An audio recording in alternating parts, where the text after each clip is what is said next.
Okay. And again, let's have writing the introduction of a thesis. Remember, we no longer use the old format with the chapters 1, 2, 3, 4, and 5, where in chapter 1 is the background and its setting. Diba? That's the title of chapter 1. For now, we are going to use the IMRAD format, and I for IMRAD stands for introduction. Okay, I'll show you an example later. Now, this afternoon, we will be talking only about one half of this, one half of the components of our introduction. So we have the following. You have to follow this also, ha. Your subsections for the introduction should be arranged in this order. So you will start syempre with introduction, and it will be followed by a statement of the problem, the hypothesis and or assumption, significance of the study, and then theoretical and or conceptual framework. However, most of the time it's and, meaning both theoretical and conceptual frameworks should be included in your paper. There are just examples of papers na like sa ang tawag dyan. So yung kanila Florence na systematic review, wala siyang conceptual framework. Okay? And then scope and delimitation of the study. And lastly, the review of the related literature and study. So as you can see, we don't have the chapter 2 anymore, which is the related literatures and studies. But this part is already included in the introduction. So it's not really totally gone. Ano lang siya, minerge lang siya with the introduction. Okay, so let's start. This is the first one, the introduction section. Sa pangalan pa lang na introduction class, alam nyo na you are introducing the topic or the problem of your study. Okay, the particular problem that you want to study, you will introduce that one in the introduction. Therefore, you are letting your readers know what your study is all about, what is already known about your topic, and what is unknown about your topic. So you should explain that or summarize information about your study, but everything should evolve or relate to the research questions that we are going to answer also. So we will identify that questions in the statement of the problem. Now, how are you going to start your introduction? You may start class with either of the three. So you have the option. However, in the school, we mostly use the assertion beginning. Okay? So, etong assertion beginning, from the name itself, assertion, the researcher will be going to assert something about the topic. Okay? So, ano yung gusto mong iparating? Ganito yung stand namin sa topic na ito. That's assertion. Or if you don't want to start with an assertion, you may start with a quotation beginning. So you may look for ideas coming from the other authors, take their ideas, write it inside in your paper in a quotation mark, and properly cite who said that idea. Okay? Or a question beginning that you are going to answer in the succeeding parts of the introduction. So please take note that we don't do dictionary introduction. Most of the time, ito yung problem ng mga nababasa ko na thesis sa mga estudyante. Nagsa-start sa dictionary introduction. Example, their topic is about COVID-19. Ang start, COVID-19 is caused by SARS-CoV-2 virus. That's an dictionary introduction. Okay? O kaya, their study is about diabetes. Ang start, diabetes is a condition wherein there is an increase in the blood sugar levels. That's a dictionary introduction. We don't do that in research. Okay? So how do we do that in research? Again, most of the studies in the school starts with an assertion beginning. Let me give you an example. I'll show you an example class. I'll open it first.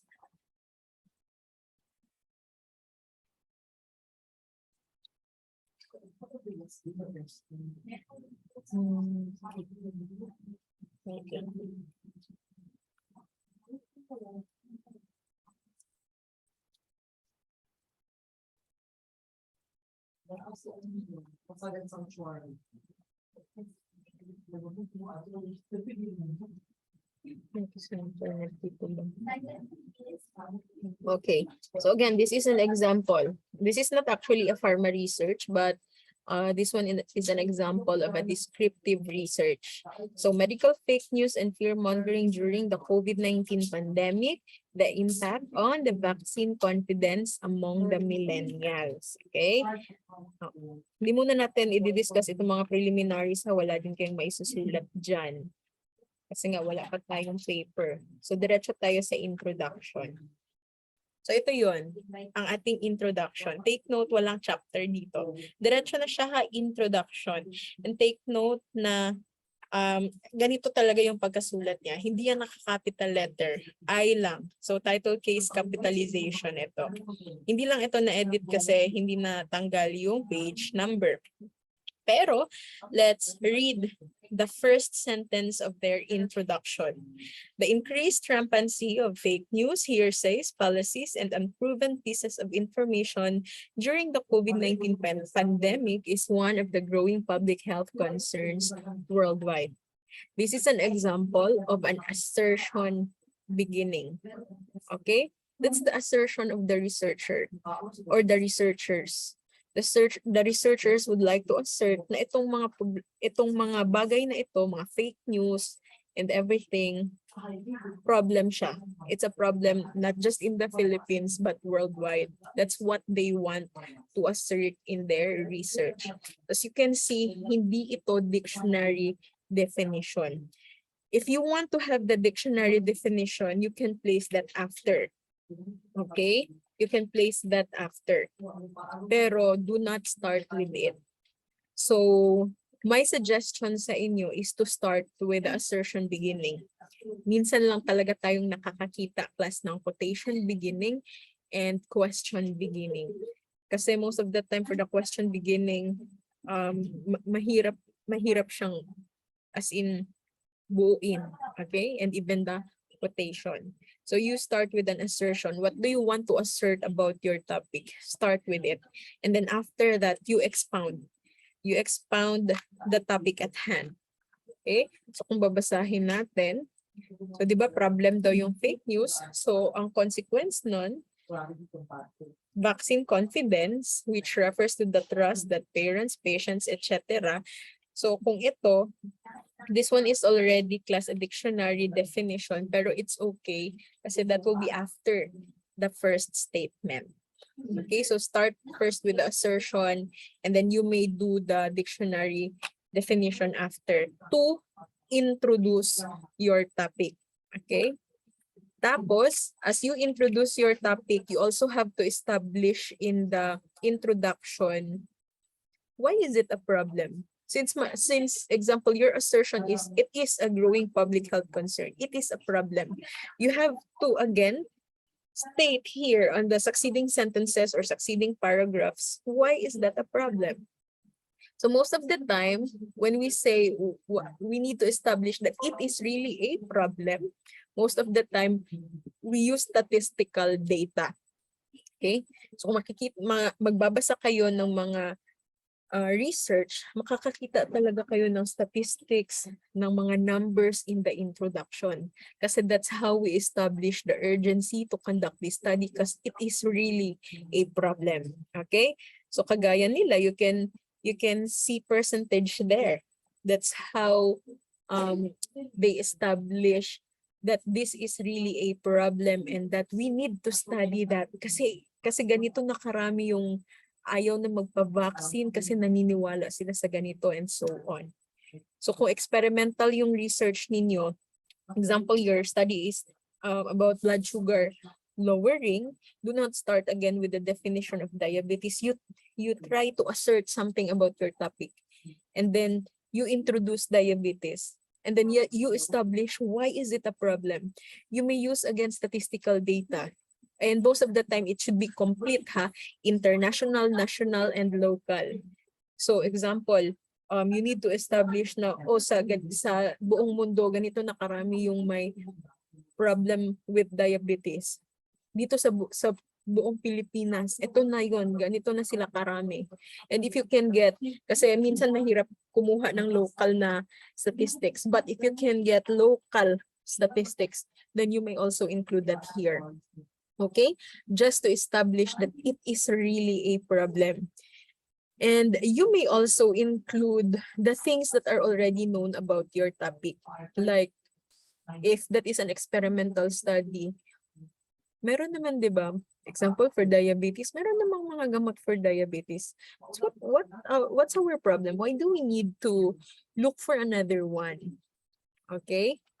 So, pwede niyo siya ilagay dyan. Pero take note, the ideal length of an introduction is 1.5 paragraph. Okay, 1.5 pages. Okay, so kagaya nito, this one is the ideal length of the introduction. Hindi tayo class pahabaan ng introduction. 1.5 will do. Okay, actually itong sa kanila nga hindi siya umabot ng ano talaga 1.5. Medyo nagkulang dito sa length, pero this is okay. Hindi tayo nagpapahabaan ng introduction. As long as you have introduced your problem and established why is it a problem and why do we need to conduct this study, then that's good. Now, please take note that the end paragraph of the introduction should bear the objective of the study. So you have to be clear with your readers na dahil dito sa mga information na ito yung problema talaga natin siya, mag-e-end kayo. Therefore, the researchers would like to study or would like to know these things. Or the researchers aim to whatever, kung ano man yung aim ninyo. Okay? But do not forget, the objectives of the study should be established in the introduction. So again, this is our example. Do you have questions? Sorry, this is my email.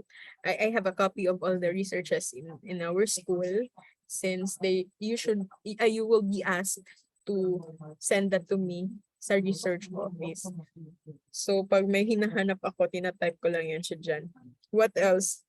Siguro this one is the example of descriptive study.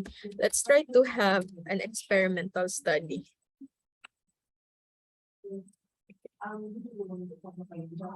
Just like this one.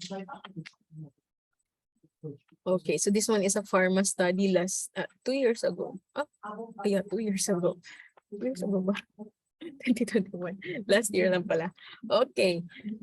Sige. So the title is Blood Sugar Lowering Activity of Formulated Tea from Nephelium lapasum rambutan Leaves in Alloxan-Induced Diabetic Swiss Albino Mice. So yung mga experimental ang study involving plants, do not forget na nasa labas na uunang isulat ang scientific name, and then followed by the common name. And yung common name ang ilalagay sa open and close parenthesis. Again, let's not talk about the preliminaries. Wala din kayong isusulat dito, class. Just like the approval sheet, wala pa nga kayong study, meron na kayong approval sheet. Or the acknowledgement, hindi pa tayo nagsistart. So we don't know yet the people that we need to acknowledge in your research. Especially the abstract. The abstract is the summary of your paper. Wala pa tayong isa-summarize. And the table of contents. Kaya hindi muna ako mag-discuss ng preliminaries. Doon tayo sa introduction. Okay. So ito yung introduction natin. Okay? So take note of this. Anong nangyari sa kanilang introduction? This is still an assertion beginning. Diabetes mellitus is currently a major global health issue. Before they get into the dictionary definition of DM. Okay? Yan yung kanilang assertion. It's a major problem worldwide. Okay? Global health issue yan siya. Pero what is diabetes? So doon na sila nag-start with their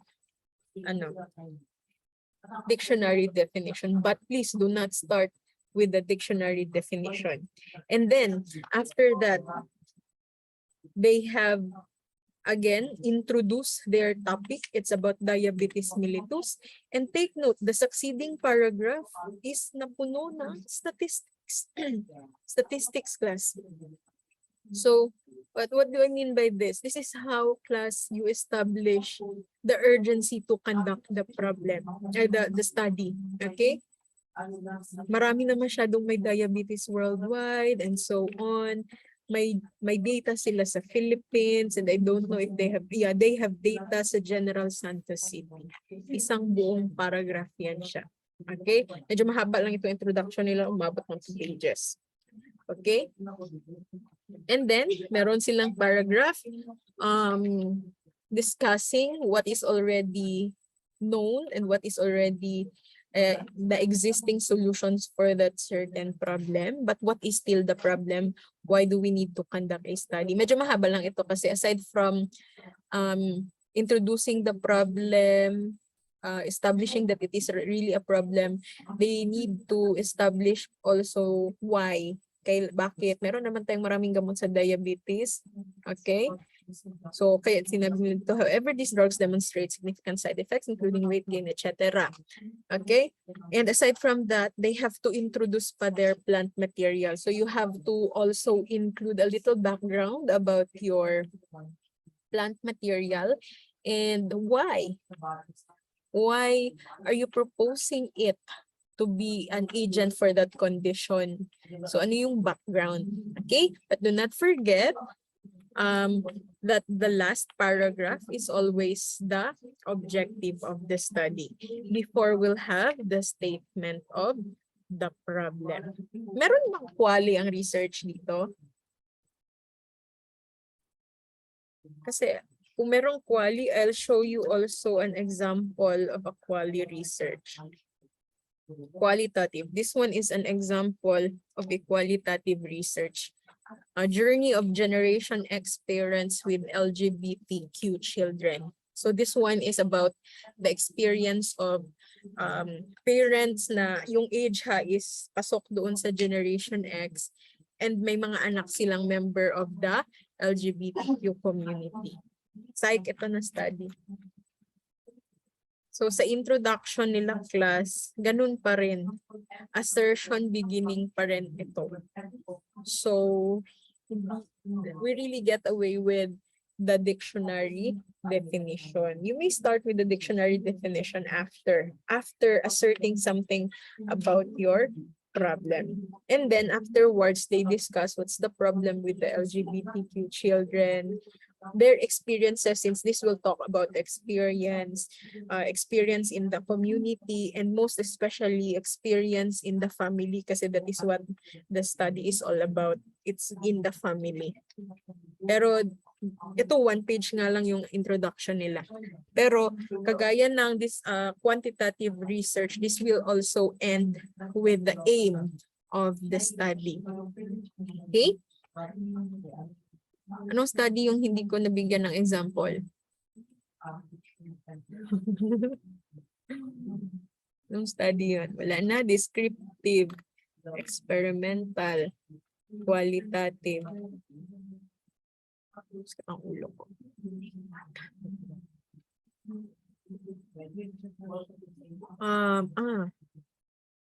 Canela Florence, no? Systematic review. Plus, I cannot show you any study about systematic review na nandito sa school ha, because I think you will be the first one, the very first systematic review in the school. That will be your study, Florence. So what can I show you is my own dissertation. Okay, this one is an edited Tabang Mga Langit. Wait lang. This is my own. This is my own study. I'm still working for it until now. I think I can finish this by December. I hope so. Okay. So we have here metformin for glycemic control and mortality rate reduction in hospitalized COVID-19 patients with diabetes mellitus, a systematic review. Nakalimutan ko na tuloy how I started with my research. Let me check. Yeah, This is unedited. As you can see, nakapula na tanan. And I have a very long introduction. This is this is the systematic review. Kung yung ibang study class will have 1.5 pages for the introduction, it will be difficult for the systematic review na ganun lang siya kaikli. So as you can see, I devoted how many pages for this? 1, 2, 3. Yeah, I have 3 pages. Na double ito eh. How did I start? Ano ginawa ko dito? Bakit ito nakapula? Nakalimot na ko checking game mo. Wala pa magkukulang ka start og sulat ulit. Yeah. I still started with an assertion beginning. Kasi since this is about diabetes and then COVID-19 patients, I started with persons with diabetes can be direct and incidental prey of this COVID-19 pandemic. I started with that. So actually, I don't have a definition here, dictionary definition. I really started with the problem itself, my assertion and the problem. Kasi after my assertion, at the beginning, diabetes has been identified as one of the susceptibility factors along with hypertension, obesity, smoking, and advanced age. However, studies show that the disease itself will not really increase the likelihood of being infected. But if a person with diabetes gets infected, there will be a higher chance for the infection to worsen. That's my problem. Ayun talaga yung problema ko. So, direct to the point ito, walang paligoy-ligoy. Direct to the point pero tulo ka pages.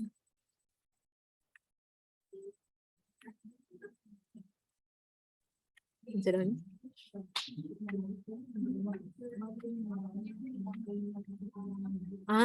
Siguro ganito. Pwede siguro nating tanggalin yung barangay Conel. Tanggalin nyo na yung barangay Conel sa title ninyo. Pwede na siyang efficacy of educational video on the level of knowledge on the disposal of unused and expired pharmaceutical products. And let's just state in the scope and delimitation that your respondents will be coming from Guadalupe.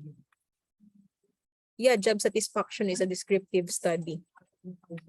Okay. So, Florence, yung mag-systematic review after stating my problem.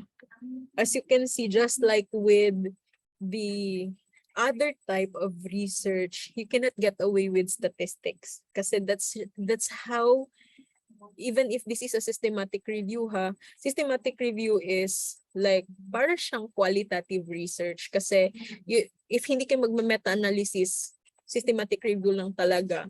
You will have linguistic data lang here. Wala itong numbers.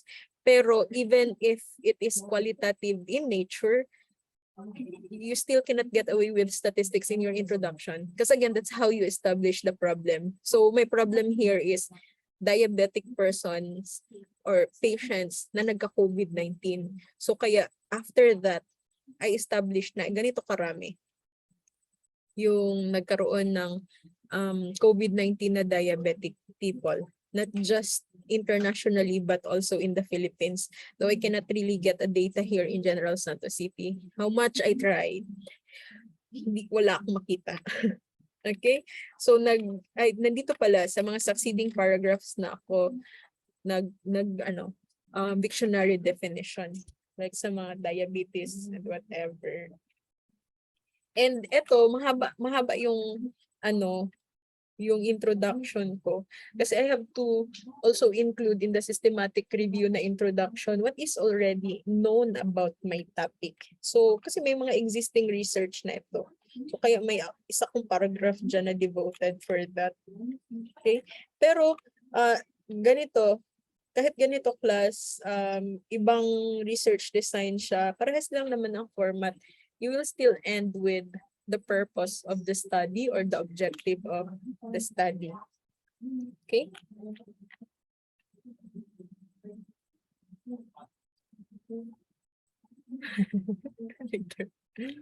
Okay. I'll try to edit this first and then let me think if I can give you a copy of this. Pero you may ask siguro si Mama for a copy of her research kasi that was already completed.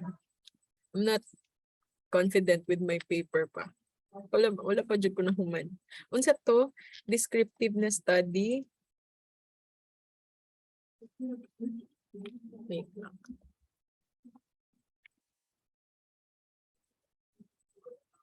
This one. Ganun pa rin naman yung sa descriptive na study. Please start with an assertion beginning. We seldom see kasi studies that start with a question or a quotation. So most of the time it's assertion. And then after that, you just present your problem. Parehas lang siya. Yung format. After presenting the problem, you establish that it is really a problem using statistics. Okay? Na meron talaga tayong problema na kailangan nating solusyonan.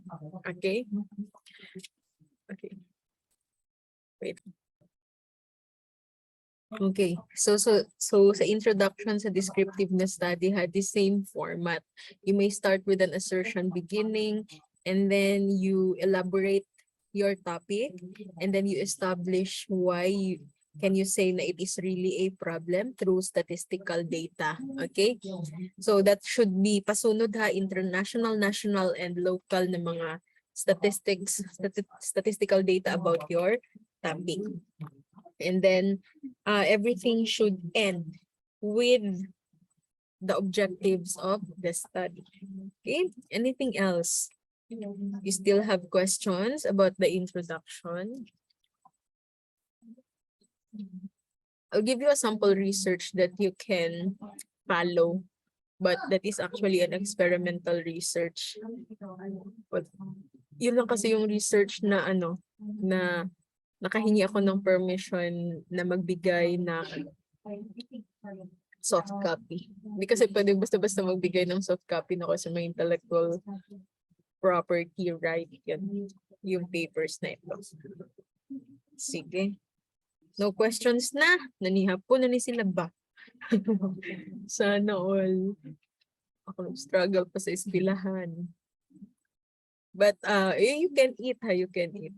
Just listen sa discussion natin para hindi kayo mahirapan in the writing of your introduction. So ito nasabi ko na ito kanina. These are the 4 ideas that you need to discuss in the introduction. Syempre the topic itself, you have to elaborate what your topic is all about. You have to explain or elaborate the subject matter of your research. And then you have to discuss also the importance of that topic. Your goal, no, not your goal, but what this research can contribute to the community. But that is not mostly found in the introduction, no? It's mostly found in the significance of the study. However, you may include things like this in the introduction of your research. And the reasons why you are choosing this topic. So ito yung establishing the urgency to conduct the study, or establishing why have you said that it is really a problem.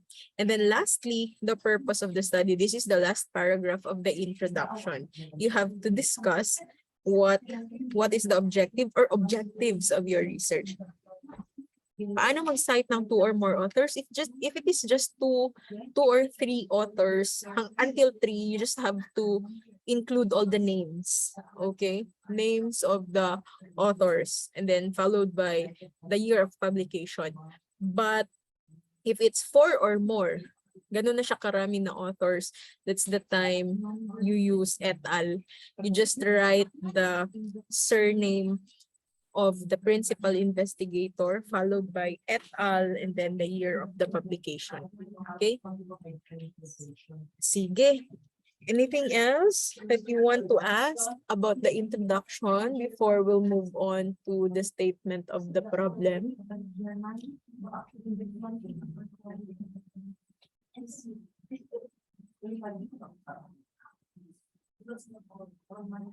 Wala. So let us continue. No, do not include the initial. Diba when I discussed chapter 1 last time, you only need the surname and the year of publication. Do not include the initial. Surname lang, surname. Okay. Sige. So let's continue with the statements of the problem. That's the next part after the introduction. Let me check the time. We still have 30 minutes. Okay. So for the statement of the problem class, these are actually the research questions that you need to answer in your research. So you don't include questions here that cannot be answered in the findings of your study. Now, how do we write the statements of the problem? All SOPs should start with a general statement of the whole problem. Actually, it's just restating the objective of the study, the overall objective. Remember, you have to end with the objectives of the study in the introduction. And in the statement of the problem, you just have to restate that. That will be the first statement under the statement of the problem. After that, after stating the objectives, you will be writing the specific questions. Okay, again, specific questions that you need again to answer in the findings of the study. Now, answering these specific questions will help you achieve this one, the objectives or the general statement of the problem. So yung objective natin class, i-divide natin siya into specific questions. So ang tumungan na tanan just to help us get this, achieve this, the objective of your study. So what are these questions? Depende yun sa problem ninyo. Okay? But take note class that sometimes the SOP is dependent, actually most of the time the SOP is dependent in your research design. What research design are you going to use? Quantitative descriptive ba, quanti-experimental, or qualitative phenomenological research, or systematic review. So nakadepende yun siya sa, again, research design. Kagaya nito, in most of our quantitative descriptive studies, ano yung quantitative descriptive studies natin ngayon? Meron tayong job satisfaction, no? Yun lang ba ang descriptive studies natin? Hindi ko na maalala yung iba. Let me check.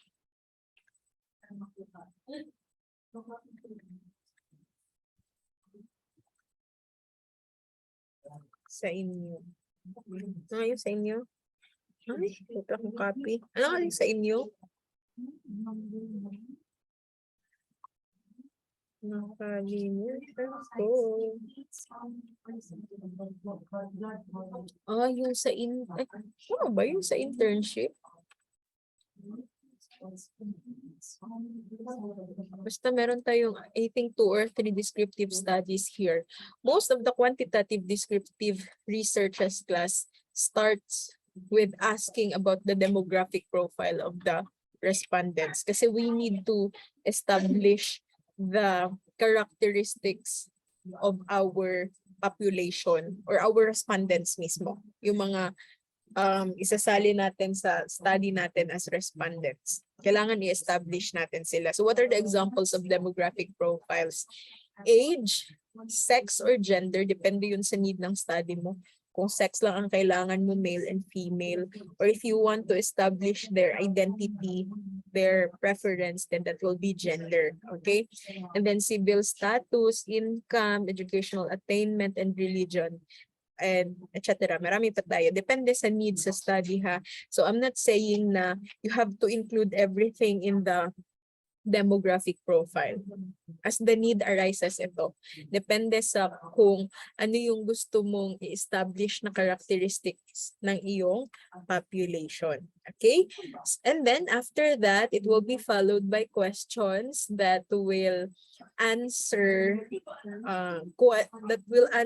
things needed to be established sa mga respondents ninyo. Like questions about their physical characteristics, their physical health or whatever, mental, psychological, or professional, again, depending on your research. And you may include other questions na related sa study nyo, pero you have to make sure that these questions will help you achieve the general objective of the study. And these questions should be answered in the findings of the study. You don't include questions, class, that you cannot answer in the findings of the study. You cannot answer kasi you cannot measure it. It will be impossible for you to get the data. Okay? So, ano yung mga questions na yan? Questions that you can obtain in the data gathering procedure. Questions kung experimental ang study nyo, it will be a question that will be answered using the experimental data na makukuha ninyo. Kung descriptive studies, questions that you can answer using the data that you can gather using your survey questionnaires, okay? Hindi ka maglalagay dyan ng question, class, na ang answer galing sa Google, okay? Kasi yun yung mostly problem ko while reading the statement of the problem of the students. May mga questions na nasasali sa SOP na masasagot na ang sagot ay kukunin nila sa Google. Hindi ganon. Questions lang yun na sasagutin nyo using your experimental data or your data coming from your questionnaire or from your interview. Though it's not the case for systematic review. Kasi systematic review is really researching for existing research and compile and parang isa-summarize siya, ganon. Okay? So for descriptive and experimental, this will be the case. You need to ask questions that can be answered using the data that you have gathered. Now, this is true for quantitative research only, ha? Either descriptive or experimental. All of the quantitative research will end with a question about asking sa significant difference or significant relationship between your variables. Okay? So in your title, you can identify the variables of your study, independent and dependent variables. And again, for quantitative research, ang number 4 question ninyo is either asking for the difference between these variables or asking if there is a relationship between these variables. So yun yung ini-include natin in the statement of the problem. Sige, let me show you again an example. Ano bang napa? Ano ito? This one. This is a descriptive study. Okay, descriptive study ito. Ito yung medical fake news kanina. So let us look at their statement of the problem. As you can see, they started with, again, restating the aim, the objective of the study. And then after that, it is followed by this specific questions. So ito, tingnan nyo, since this is a descriptive study, it is asking for the demographic profile of the respondents. Pero as you can see, tatlo lang yan. Kasi, again, sabi ko, depende yun siya sa need ng study ninyo. Kung marami kayong gustong i-establish about the demographic profile, then isasali niyo siya dyan. But make sure na may gamit siya sa study ninyo. Talagang need siya sa study ninyo na i-establish. So for in their case, sa study about fake news and yung vaccine, ay yung impact niya or influence niya sa vaccine confidence ng millennials, ang kailangan lang nila i-establish educational attainment of these millennials, occupation ng mga millennials na ito, and ang family income. Okay? Yun lang. Hindi na nila kinuha yung age, yung sex, or yung gender kasi hindi siya kailangan sa study nila. Okay? So yung kailangan lang na demographic profile. And then as you can see, we have 3 questions only for this study. Number 2, what is the level of influence of medical fake news and fear-mongering during COVID-19 pandemic on vaccine confidence among the millennials? So itong second na question, ito na yung sasagot dito sa aim nila. Level of influence ng fake news and fear-mongering sa vaccine confidence. And again, I told you, for quantitative research, it may end with a question asking for the significant difference or for the significant relationship. In this case, this is a correlational research, meaning what they wanted to know was the significant relationship, if there is a significant relationship between their variables. And what are those variables? The fake news and fear-mongering and the vaccine confidence, kung may relationship ba siya. Siyempre, pag sinabi mong relationship, we are talking about directly proportional ba siya or inversely proportional. Anong ibig sabihin nun sa study nila? Kung tataas ba yung paniniwala ng mga respondents nila sa fake news, kung inversely proportional ang relationship, does it mean tataas din ba yung confidence nila sa vaccine, or inversely proportional siya, bababa ba yung kanilang confidence sa vaccine? Yan yung ibig sabihin na we are looking into the significant relationship. Siyempre kung significant difference, pagkakaiba nila. Pero it's not the case of this research. Okay? So relationship ang hinahanap nila. Anong title? Anong buong title niyo, Leslie?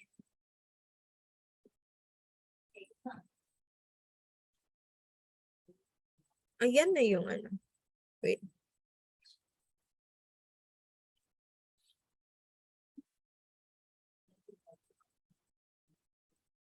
Wait ha.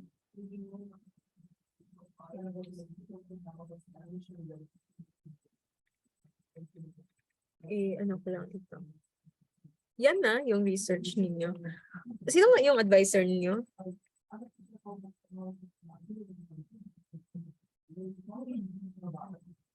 Si Ma'am Eros. Lang.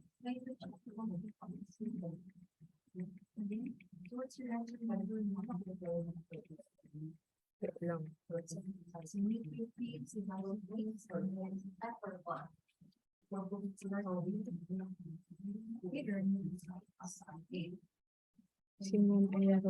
Wait lang ha, mag-ano pa ako. Parang may job satisfaction na research last time. Kung ma-clarify natin yan. Ano nga yung study ng job satisfaction? Job satisfaction.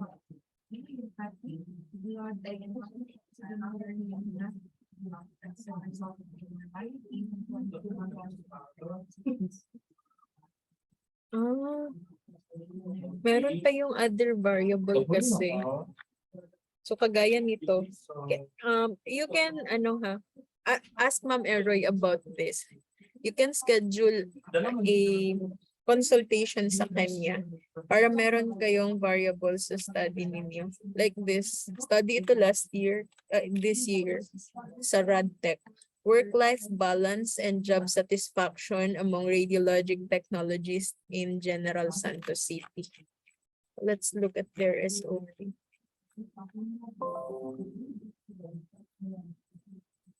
What's your answer number? Let's open ito. Demographic profile. Ito, demographic profile of the RadTech in terms of name, age, gender, years of service. What is the extent of work-life balance among RadTech in terms of, madami pala silang variables, time management, stress management, managing leisure time, technology management, change management, and self-management. Tapos dito, level of job satisfaction. Okay. And then yung last nilang question, is there a significant relationship between work-life balance and job satisfaction?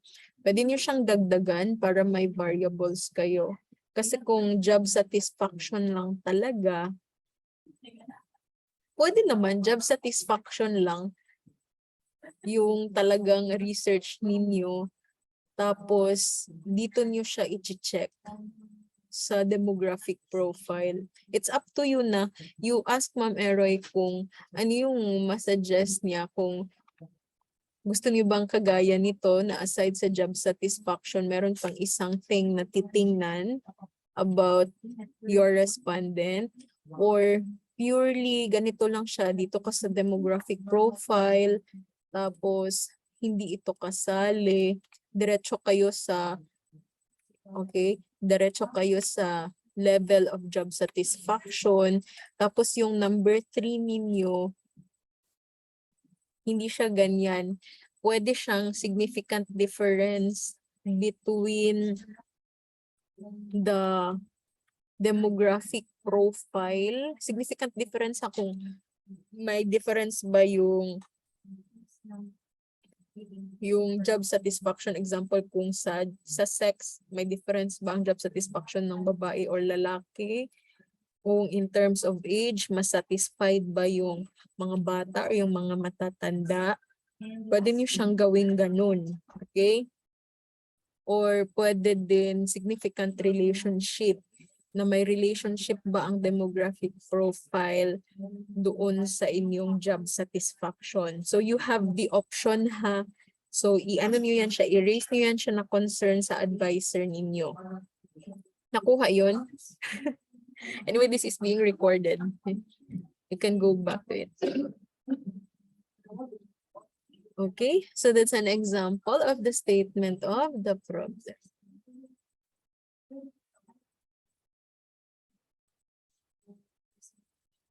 Performance. Pwede din naman ganun. Job satisfaction and performance. Medyo mahihirapan lang tayo when it comes to measuring the performance. Community pharmacist ito or pharmacist as in lahat? Basta taga-Jensan. Tugnaw na kayo diring dapita sa earth. So, kaya aircon. Community. So, doon tayo magkaka-problem with the performance. How do you measure performance? Ano yung yung question ko, like, ano yung mga things that you're going to check about the performance? Yun yung aking question. Kaya siguro pinatanggal yung performance. Mahirap kunin, no?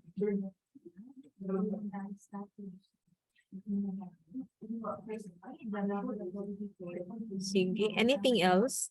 Ay, ano pa yung hindi ko napakita? Natog na muna-una dira. Pahala mo, pag na ako na-skip dire. Kaya natog na muna-una. Ano na yung napakita ko? Descriptive pa lang, no? Wala pa experimental. Let's try to have the experimental. Let's go back to the experimental study. Experimental ba dito ang study? Meron, no? Ay, yung mga under sa akin, experimental pala yun.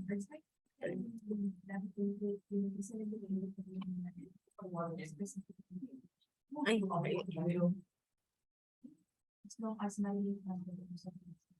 For this one, let's try to have the experimental study before tayo mag-end.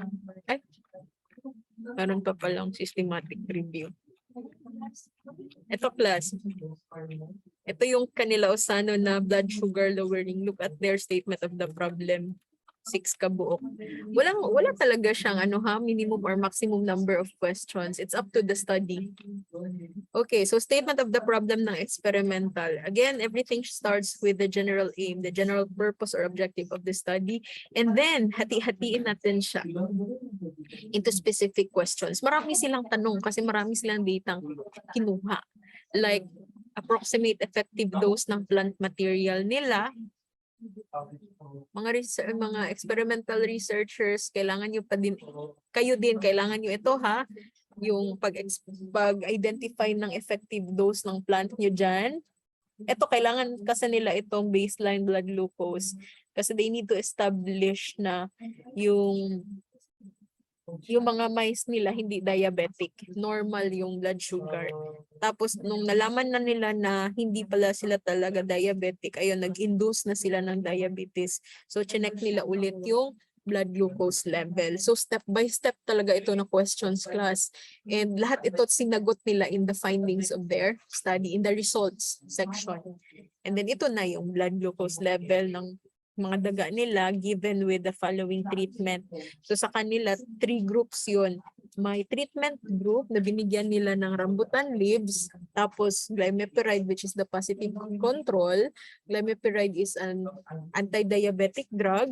And then there are also mice na binigyan nila ng water. Pero negative control kasi wala naman tayong ni-expect na effects kay water. Okay, kung water na lang palang ang tambal, daghanag na ayo sa diabetes. Okay? And then ito, sinali lang ito kasi they have formulated P, so they have to establish also yung properties ng P na na-formulate nila. So, kagaya ng sa leaves mismo ng rambutan, organoleptic characteristics lang naman. Di ba, when you say organoleptic na evaluation, you are using your 5 senses, pero this time, odor and color lang yung tiningnan nila. And since this is a plant material, prone kasi ang plant material na merong mga heavy metal content kasi nakikita natin yun siya sa soil. So before sila nagawa ng kanilang tea, chinek nila yung kung meron bang heavy metal, pero lead lang kasi yung tiningnan nila dito. Pero yung question nila, is there a significant difference? Bakit? Bakit is significant difference? Kasi ang titingnan nila dito is may difference ba ang blood glucose level ng mga daga na binigyan nito, ito, and ito. Okay? Before they can conclude whether their plant material is like can lower blood sugar level or not. Kasi syempre kung parehas sila ng effect ng positive control, walang difference sa dalawang ito, most likely effective yung kanilang plant material. Kasi ito, this is already out in the market as anti-diabetic agent. Pero pag ang result nila, ito yung magkapareho blood sugar level, meaning nun, hindi effective yung kanilang plant materials. Okay? So kaya ang tanong sa last, is there a significant difference? Okay. I think, dyan muna tayo mag- Ay, charot. Nakalimot ko, leftovers. Ano mang good na, nabot man systematic review. Okay, ano sa mga SOP yan? By the way, for ito yung kaibahan ng systematic review, Florence and groupmates. We really don't have class, this is my old paper, kaya pala naka-red. This is not my paper na, wait lang. Wala tayong SOP sa sa systematic review. What we have is the research question. We will call it the research question. Wait. Yan. Ito na pala yun. Yung hala kumurag lahi man. Ito pala yung aking edited paper. So research question lang talaga siya. Isang question lang siya. Okay, sa mga mag-systematic review. But just like the quanti-descriptive, quanti-experimental, you will start with the general objective of the study. Pero in terms of the question mismo, isa lang. So ito lang talaga yung gusto kong ma-answer in my study. For hospitalized COVID-19 patients with type 2 diabetes mellitus, does the use of metformin reduce glycemic level and mortality rate compared with non-metformin use control? Okay? So, isang question lang yun. Tapos mahaba masyadong paper ko, pero isang question lang talaga ang sasagutin ko. So, unlike sa kanina sa descriptive, 3 questions, sasagutin nila yung lahat sa findings. Yung sa experimental, medyo mas marami siya ng questions. Sa systematic review, isang question lang yan siya.